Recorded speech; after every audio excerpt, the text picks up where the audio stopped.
Hello everyone, welcome to delicious recipes.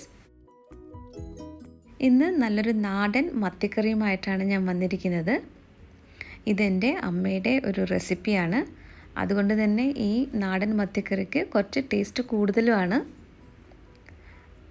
അപ്പോൾ നമുക്കിത് എങ്ങനെയാണ് തയ്യാറാക്കുന്നതെന്ന് നോക്കാം.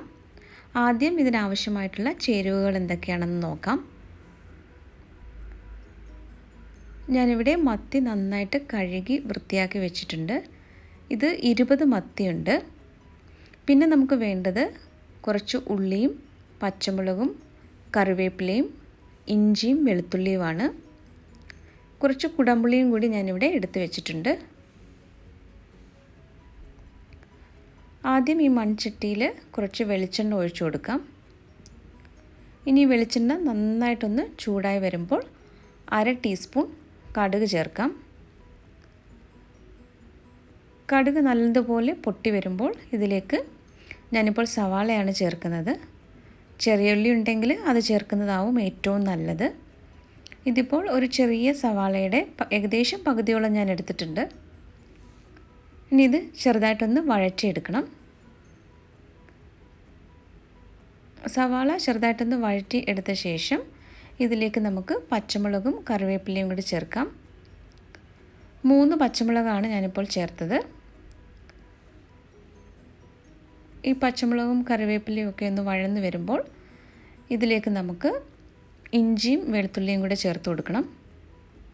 അപ്പോൾ ഇഞ്ചിയുടെയും വെളുത്തുള്ളിയുടെയും ഒക്കെ പച്ചമണം മാറുന്നത് വരെ ഒന്ന് വഴറ്റിയെടുക്കാം.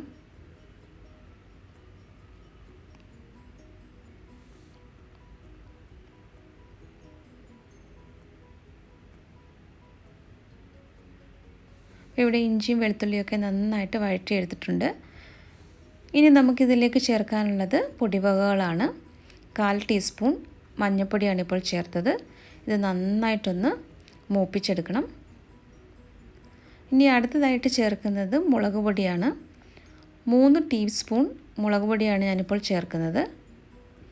അപ്പോൾ മുളക് പൊടിയൊക്കെ ചേർക്കുമ്പോൾ തീ ഏറ്റവും കുറച്ച് വെക്കാനായിട്ട് ശ്രദ്ധിക്കണം. അല്ലെങ്കിൽ ഇത് പെട്ടെന്ന് തന്നെ ഇത് കരിഞ്ഞു പോകും. അപ്പം ഈ മുളക് പൊടി നന്നായിട്ടൊന്ന് മൂത്ത ശേഷം നമുക്ക് മല്ലിപ്പൊടി ചേർത്ത് കൊടുക്കാം. 1 ടീസ്പൂൺ മല്ലിപ്പൊടിയാണ് ഇപ്പോൾ ചേർത്തത്. ഇനി അടുത്തതായിട്ട് ഞാൻ ചേർക്കുന്നത് ഉലുവ പൊടിച്ചതാണ്. 1/4 ടീസ്പൂൺ ഉലുവ പൊടിച്ചതാണ് ഇപ്പോൾ ചേർത്തത്. എല്ലാ പൊടിവകകളും നന്നായിട്ട് മൂത്ത് വന്ന ശേഷം കുടംപുളിയും അതിട്ട് വെച്ചിരുന്ന വെള്ളവും കൂടി ചേർക്കണം. എന്നിട്ടിത് നന്നായിട്ടൊന്ന് മിക്സ് ചെയ്തെടുക്കണം. 3 ചെറിയ കഷ്ണം കുടംപുളിയാണ് ഞാനിപ്പോൾ ചേർത്തത്.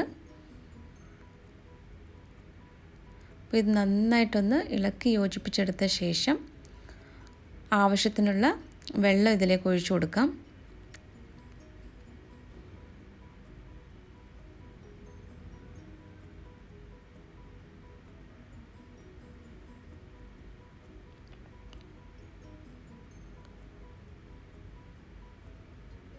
ഞാൻ കുറച്ചുകൂടി വെള്ളം ഇതിലേക്ക് ഒഴിക്കുന്നുണ്ട്. ഇനി നമുക്ക് ആവശ്യത്തിനുള്ള ഉപ്പും കൂടി ചേർത്ത് നന്നായിട്ടൊന്ന് ഇളക്കി യോജിപ്പിച്ചെടുത്ത ശേഷം ഇത് അടച്ചു വയ്ക്കാം.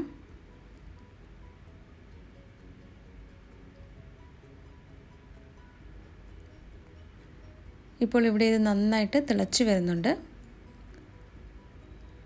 ഇങ്ങനെ നന്നായിട്ട് തിളച്ച് വരുമ്പോഴാണ് നമ്മൾ മീൻ ഇതിലേക്ക് ഇട്ട് കൊടുക്കുന്നത്.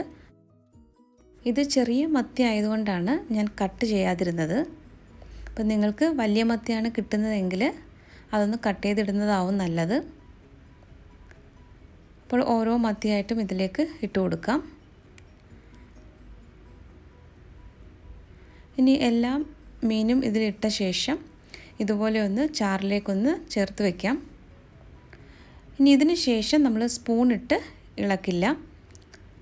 ചട്ടി ഒന്ന് ചുറ്റിച്ചു കൊടുക്കുക മാത്രമേ ചെയ്യൂ. ഇനി ഇത് അടച്ചു വയ്ക്കാം. ഇപ്പോൾ ഏറ്റവും കൂടിയ തീയിലാണ് ഞാൻ വെച്ചിരിക്കുന്നത്. ഏകദേശം 5 മിനിറ്റ് നമുക്ക് ഹൈ ഫ്ലെയിമിൽ വയ്ക്കാം. മീൻ ഇവിടെ നന്നായിട്ട് വെന്ത് വരുന്നുണ്ട്. ഇപ്പോൾ ഏകദേശം 5 മിനിറ്റ് ആയിട്ടുണ്ട്. ഇനി നമുക്കിത് മീഡിയം ഫ്ലെയിമിലേക്ക് മാറ്റാം. ഇത് കപ്പയുടെ കൂടെ കഴിക്കാനായിട്ട് പറ്റിയൊരു കോമ്പിനേഷനാണ്.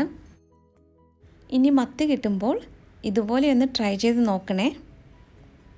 ഇതിനു മുമ്പ് കോട്ടയം സ്റ്റൈൽ മീൻ കറിയും തേങ്ങ അരച്ച മീൻ കറിയും ആവോലി മീൻ വാഴയിലയിൽ പൊള്ളിച്ചതിൻ്റെയൊക്കെ ഞാൻ വീഡിയോ ചെയ്തിട്ടുണ്ട്. അത് കണ്ടിട്ടില്ലാത്തവർ ആ വീഡിയോ ഒന്ന് കാണണം. അങ്ങനെ നമ്മുടെ നാടൻ മത്തിക്കറി ഇവിടെ റെഡിയായി കഴിഞ്ഞു. ഈ സമയത്ത് ഉപ്പ് പാകമാണോ എന്ന് നോക്കണം. ഇവിടെ ഉപ്പും പുളിയും ഒക്കെ പാകമാണ്. അപ്പോൾ ഇനി അവസാനമായിട്ട് നമുക്ക് കുറച്ച് കറിവേപ്പില കൂടി ചേർക്കണം. ഞാനിവിടെ ഫ്ലെയിം സ്വിച്ച് ഓഫ് ചെയ്തിട്ടുണ്ട്. കറിവേപ്പില ഇട്ട ശേഷം 1 ടീസ്പൂൺ വെളിച്ചെണ്ണ കൂടി ഞാൻ ചേർക്കുന്നുണ്ട്. ഇനി നമുക്കിത് 15 മിനിറ്റ് ഒന്ന് അടച്ചു വയ്ക്കാം. അങ്ങനെ നല്ല നാടൻ മത്തിക്കറി ഇവിടെ റെഡിയായി.